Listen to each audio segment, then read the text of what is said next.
We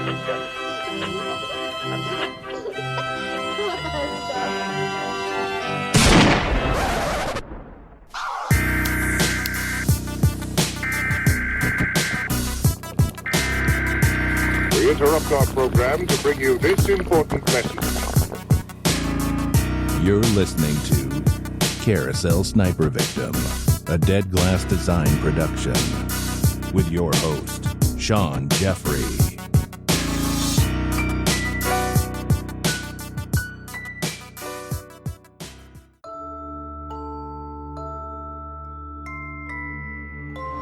I'm not a doctor. She has been knocked down. Is she the one that speaks English or the other one? She's the one that... Oh no! Bitch! Oh Jesus!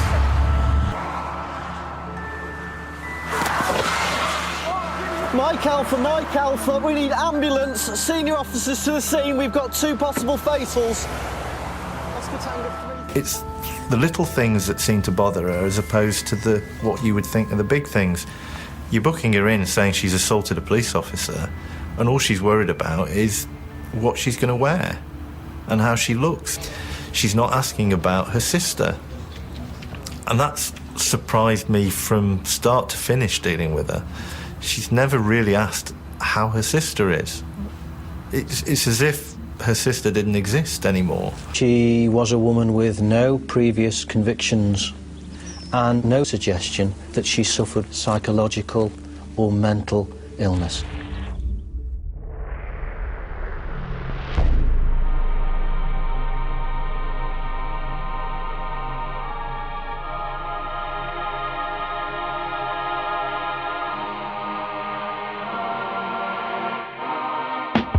Do you think that you could catch crazy off someone? Like you might catch a cold off a friend or a loved one. Maybe when they sneeze or, they don't catch their cough. Except, imagine instead of sneezing, they run into traffic trying to kill themselves. And so you do the same thing. You unwittingly join in their delusion. Catching a form of psychosis off someone else sounds pretty crazy in itself. Although that is what the official story states happened to 2 identical Swedish twin sisters, Ursula and Sabina Eriksson. In May of 2008, the twin sisters would suffer an apparent episode of folie à deux, or madness in 2, shared psychosis.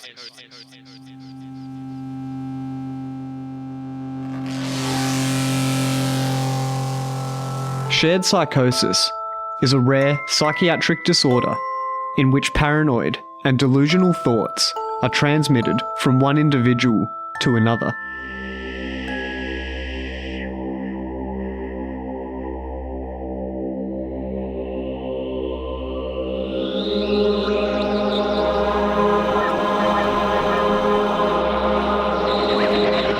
The events surrounding the Eriksson twins and what took place in May of 2008 are bizarre in themselves. However, the story only gets stranger the more you know. Or maybe, I should say for me at least, the weirdness lies not in what we do know, but rather in how much we don't know. Ursula and Sabina Eriksson, twin sisters, grew up in Sun County, Värmland, in western Sweden with their one older brother. There isn't anything too out of the ordinary with their young lives, and by all accounts, they seem to have grown up into regular, law-abiding citizens. When our story begins, in May of 2008, Sabina is living with her partner and children in Ireland, and her sister Ursula is now living in the United States. We don't know too much about the events leading up to the incidents that would bring the twins into the public eye, but we do know that Ursula left the US and visited Sabina at her home in Cork County, Ireland. Over the course of the next few days, they became inseparable, and then they vanish. We would learn later that the sisters left their home on the 16th of May 2008 and boarded a ferry for Liverpool. At 8:30 a.m. the following morning, the 17th of May, the twins are now in Liverpool.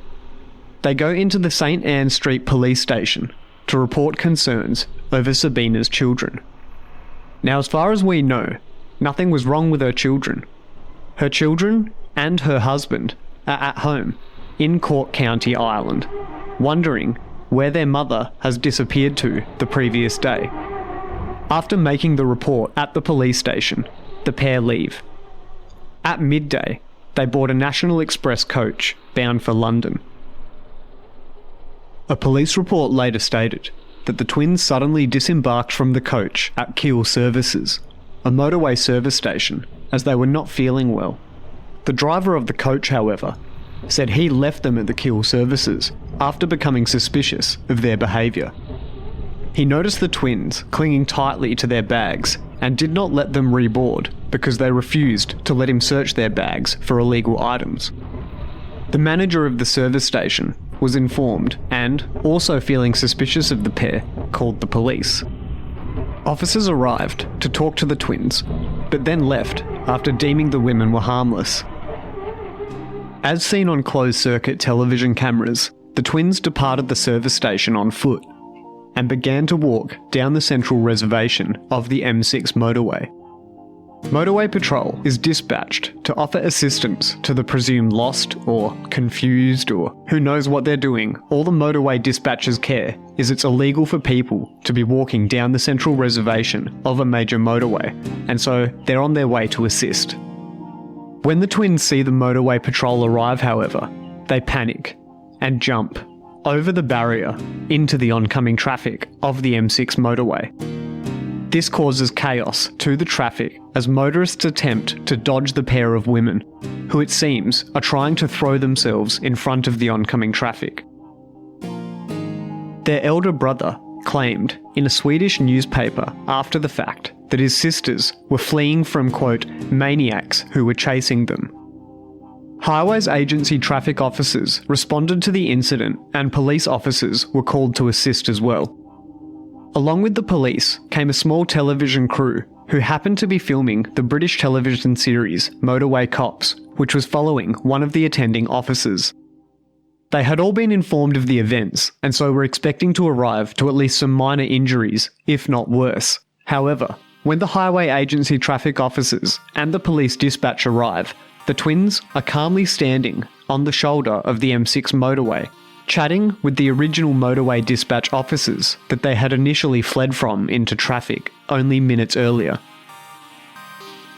Standing on the northern-facing hard shoulder of the M6 motorway, just north of 3 Mile Lane, police spoke to the Highway Agency traffic officers and tried to get a grip on what exactly had just happened.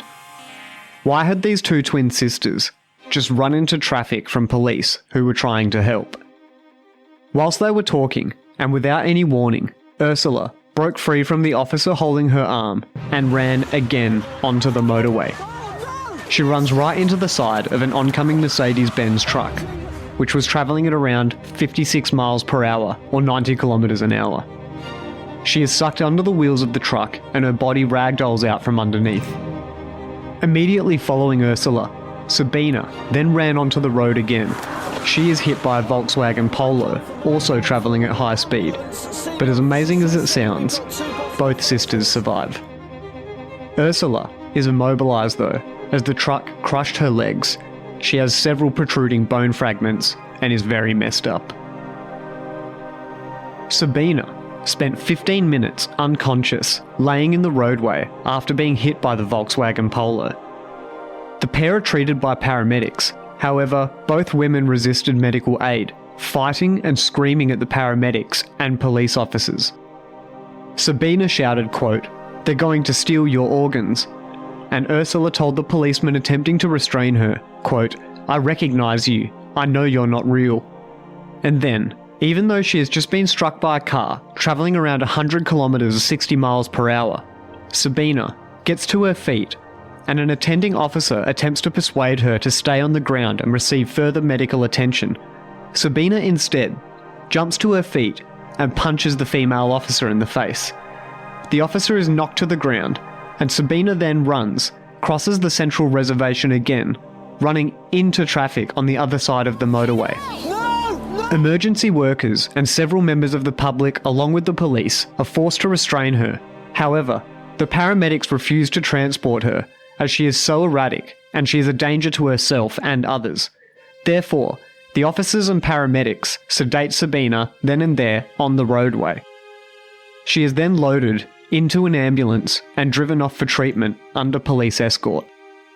Ursula is also taken away to hospital, where she stays for weeks recovering from her severe leg injuries. Now the story mainly focuses on Sabina, her sister. Now on the 19th of May, not even 48 hours since all these bizarre events on the motorway unfolded, running into traffic and punching police officers, Sabina is released from court without, it seems, receiving a full psychiatric evaluation. She pleads guilty to trespass on the motorway and hitting a police officer. The court sentenced her to 1 full day in custody, which she had been deemed to have already served, having spent the night in police custody. Leaving court, she begins to wander the streets of Stoke-on-Trent, seemingly attempting to reach her sister in hospital, carrying her possessions in a clear plastic bag given to her by the police. At around 7 p.m, 2 local men spotted Sabina whilst walking a dog on Christchurch Street. One of the men was 54-year-old Glenn Hollinshead, a self-employed welder, qualified paramedic, and former RAF worker. The other man is his friend, Peter Malloy. Sabina appears friendly and pats the dog as the 3 people strike up a conversation. Although friendly, Sabina appeared to be behaving oddly, and this odd behaviour worried Malloy. Sabina asked the 2 men for directions to any nearby bed and breakfast, or any hostels or anything like that. Hollinshead explained that there really wasn't anything available nearby, and instead offered for her to come back to his house at Duke Street in Fenton. Sabina accepted the offer, and the 3 walked to the house. As they walk, Sabina told the men how she was trying to locate her sister, who was in hospital somewhere nearby. Back at the house, her odd behaviour continued. Most notably, she offered the men cigarettes, only to quickly snatch them out of their mouths as the men started to smoke them, claiming the cigarettes could, quote, be poisoned. In her possession, she was also carrying multiple mobile phones, as well as a laptop. She appeared to be paranoid, and constantly looked out of the windows. This strange behaviour caused Malloy to assume that maybe she'd run away from an abusive partner or something. Malloy couldn't shake this gut feeling that there was something strange about this woman. And shortly before midnight, he left the 2. Sabina apparently decides to stay the night in Hollinshead's home. The next day, now the 20th of May, Hollinshead calls around to the local hospitals in order to try and locate Sabina's sister Ursula. At 7:40 p.m. later that day, Hollinshead comes outside of his house to ask a neighbour, Frank Booth, for some tea bags. Frank said he would get some tea bags once he had finished washing his vehicle, and Hollinshead went back inside his house. 1 minute after returning inside, he staggered back outside to the neighbour and says to him, quote, "She stabbed me," before collapsing to the ground. Sabina had stabbed Hollinshead 5 times with a kitchen knife. Hollinshead died from his injuries as his neighbour tried to comfort him. Glenn Hollinshead's final words to his neighbour, Frank Booth, were to ask him to take care of his dog. Sabina fled the premises, and the neighbour dialed 999. Sabina was seen running out of Hollinshead's house holding a hammer, and then she was seen by several witnesses repeatedly hitting herself in the head as she ran down the street. A passing motorist, Joshua Gradage, saw this bizarre behaviour and decided to try to tackle her in an attempt to control the hammer and stop this woman from injuring herself further.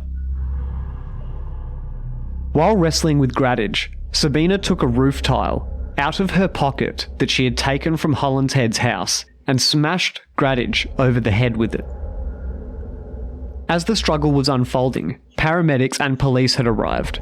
They found her fleeing the dazed Joshua Gradage, whom she had just dealt a savage blow to the head, and now they gave chase after Sabina. The pursuit was ended at Heron Cross when Sabina jumped from a 12-metre, 40-foot-high bridge onto the A50 motorway below. She again survives. Having suffered several broken bones in the fall, she is now taken to hospital. On the 6th of June 2008, she was arrested whilst recovering at the University Hospital of North Staffordshire. She was later discharged from the hospital on the 11th of September, at which point she is officially charged with the murder of Glenn Hollinshead. Sabina Eriksson pled guilty to manslaughter with diminished responsibility on the 2nd of September 2009. At no point during her interrogation or during the trial did she explain her actions, only replying, quote, "no comment," to extensive police questioning. That's all. Just 2 words to every question asked, no comment. Both the prosecution and defence claimed that Sabina was insane at the time of the killing, although she was sane at the time of her trial. The defence counsel in the trial claimed that Eriksson was a, quote, secondary sufferer of folie deux, influenced by the presence or perceived presence of her sister, who was the, quote, primary sufferer. The court also heard that she had suffered from a rare psychiatric disorder which made her hear voices, but could not interpret what the voices said, as well as an alternative theory that she had suffered from acute polymorphic delusional disorder, or as it's sometimes known, a puff of madness. The plea of manslaughter on the grounds of diminished responsibility was accepted at Nottingham Crown Court on the 2nd of September 2010. Sabina was sentenced to 5 years in prison, having already spent 439 days in custody before sentencing. This would leave her first eligible for release in 2011. When Sabina was eligible for parole, it was granted. In prison, she turned to Christianity, and now she's free, possibly living somewhere near you. But don't worry, from the research I conducted, I was able to find that the church that she is now a member of performed an exorcism on her. So, obviously I'm sure it's all good now. The power of Christ and all.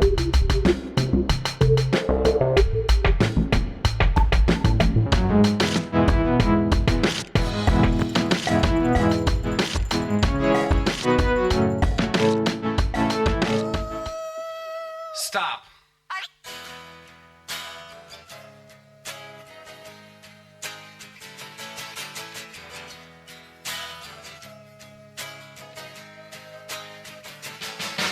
Yeah.